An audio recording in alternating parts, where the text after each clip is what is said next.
Hello viewers, welcome to Shivaj world channel. வெண்டைக்காய் பச்சடி என்னோடய ஸ்டைலில். அதுக்கு 1/4 கிலோ வெண்டைக்காய், ஒரு சின்ன துண்டு மாங்காய், ஒரு பெரிய வெங்காயம், கொஞ்சம் கருவேப்பிலை, 2 பச்சை மிளகாய் எடுத்துக்கலாம். ஒரு தக்காளி. இது எல்லாத்தையும் சாப் பண்ணி வச்சுக்கோங்க. கொஞ்சமாக புளி கரைச்சி வச்சுக்கலாம். 4லேருந்து 5 ஸ்பூன் துவரம் பருப்பு வேக வச்சு வச்சுருக்கேன். கொஞ்சம் கொத்தமல்லி, 1 கப் தேங்காய், கொஞ்சம் சீரகம் எடுத்துக்கலாம். கடாயில் 4லேருந்து 5 ஸ்பூன் எண்ணெய் விட்டுக்கலாம். 1/4 ஸ்பூன் கடுகு, கொஞ்சமாக உளுந்து போட்டு தாளிச்சிக்கலாம். இது கடுகு நல்லா பொரிஞ்சதுக்கப்புறம் கட் பண்ணி வச்சுருக்கிற வெங்காயத்தை போட்டு நல்லா வதக்கலாம். இதோட கருவேப்பிலையும் ஆட் பண்ணிக்கலாம். வெங்காயம் ரொம்ப பொன்னிறமாக வதங்க வேண்டாம். கொஞ்சமாக பெருங்காயத்தூள் போட்டுக்கலாம். இப்போது கட் பண்ணி வச்சுருக்க வெண்டைக்காவை போட்டு நல்லா வதக்கலாம்.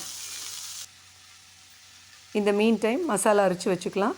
சீரகம், பச்சை மிளகா காரத்துக்கு ஏத்தாப்பில் போட்டுக்கோங்க. தேங்காய், 2 சின்ன வெங்காயம் போட்டு நைஸாக அரைக்கக்கூடாது, பரபரன்னு அரைச்சிக்கோங்க.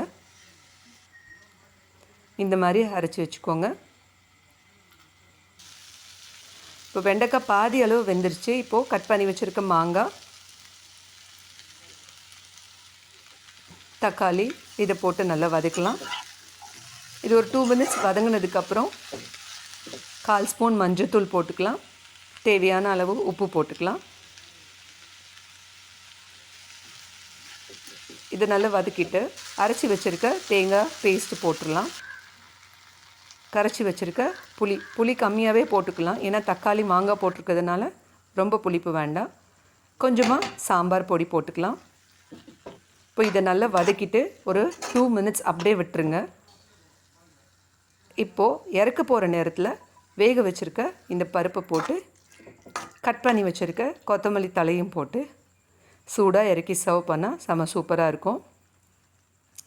சவுத் இந்தியாவில் ஸ்பெஷலான இந்த வெண்டைக்காய் பச்சடியை நீங்களும் ட்ரை பண்ணி பாருங்கள். சாம்பார் கூட, தயிர் சாதத்து கூட செம சூப்பராக இருக்கும். இந்த வீடியோ உங்களுக்கு பிடிச்சிருந்ததுன்னா லைக் பண்ணுங்கள், கமெண்ட் பண்ணுங்கள், மறக்காமல் சப்ஸ்கிரைப் பண்ணுங்கள். வெண்டைக்காய் பச்சடி நீங்களும் ட்ரை பண்ணி பாருங்கள். தேங்க்யூ.